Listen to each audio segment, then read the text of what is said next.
Hello children, in the last video we have studied about the rights and the responsibility of the consumer protection. So in this video we will study the three-tier redressal agencies.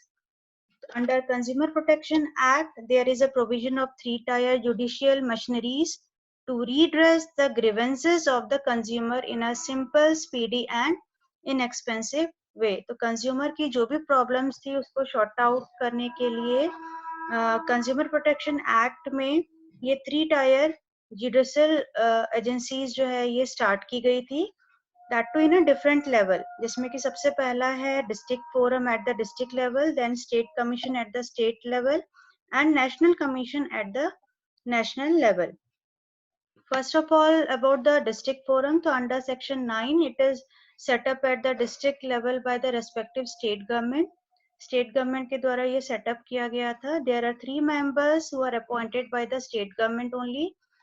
One is the presiding officer and he must have a qualification of the district judge. 2 other members जिसमें कि एक lady का होना compulsory है. Then इनका जो time period रहता है that is up to 5 years and age is 65 years. यहाँ पे जो complaints होती हैं जिसकी value जो होती है it is not more than 20 lakhs. तो value of goods and services and compensation claim does not exceed 20 lakhs. तो जो भी डिस्ट्रिक्ट फोरम में जो केसेस आते हैं उनकी वैल्यू 20 लाख से ज्यादा की नहीं रहती है. देन डिस्ट्रिक्ट फोरम में जो जजमेंट लिया जाता है on the basis of the testing reports के बेसिस पे होते हैं और हियरिंग के बाद ही जजमेंट लिया जाता है. And the order of the district forum can be challenged मतलब समटाइम्स इट हैपेंस कि डिस्ट्रिक्ट फोरम ने जो जजमेंट लिया था उससे अगर आप कोई सेटिस्फाइड नहीं है तो इन दैट केस आप अपील कर सकते हैं स्टेट कमीशन में, that with in 30 days. Next is the state commission. So it is set up by the state level by the respective state government. Again in this level also 3 members are there, जिसमें कि one is a presiding officer and he must have a qualification similar to the judge of the high court.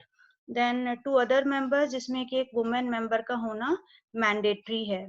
Then time period जो इनका रहता है that is 5 years and age is 67 years.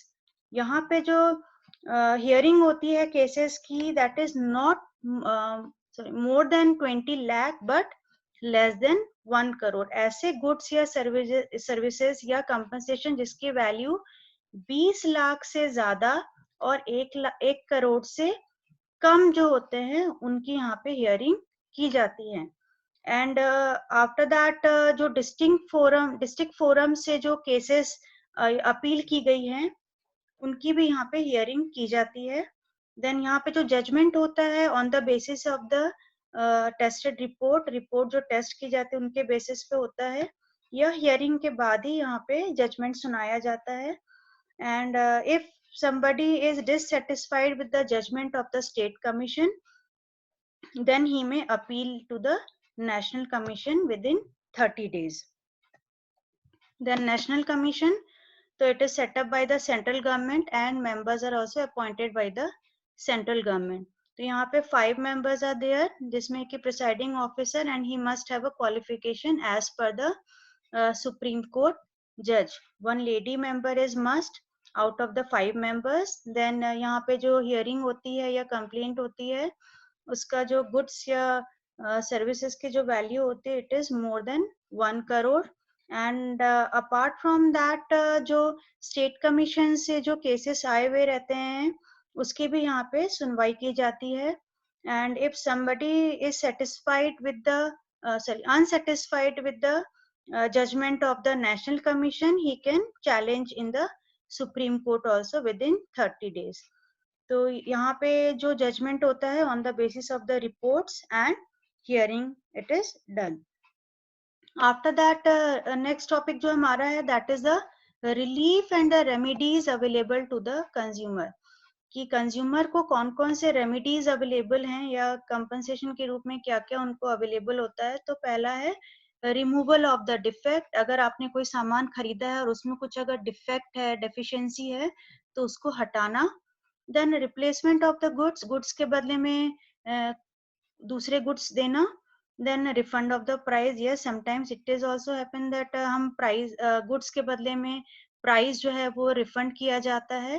Then award of the compensation का मतलब होता है कि sometimes अगर सेलर को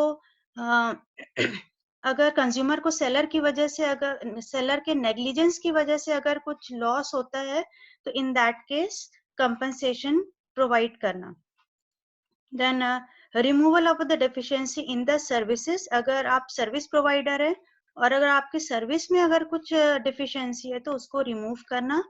then discontinuation of the unfair trade practice, तो इस फोरम के बेसिस पे जितने भी अनफेयर ट्रेड प्रैक्टिस होते हैं, इट मे बी कि हायर प्राइस पे चीजों को बेचना या एडल्ट्रेशन, तो ये सब चीजों को डिसकंटिन्यू किया जाता है, रोका जाता है.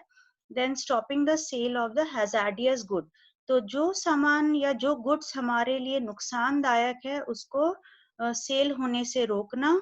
Then withdrawal of the hazardous good from the market, market में जितनी भी हमारे नुकसानदायक चीजें जो मिल रही है, अवेलेबल है मार्केट में, उसको विड्रॉल मतलब हटा देना मार्केट से. Then payment of the adequate cost, अगर कंज्यूमर को कोई अगर लॉस होता है तो इन दैट केस पेमेंट उनको जो भी कॉस्ट होता है उसका पर्टिकुलर पेमेंट जो है वो अवेलेबल करवाना. It may be for the goods और it may be for the services.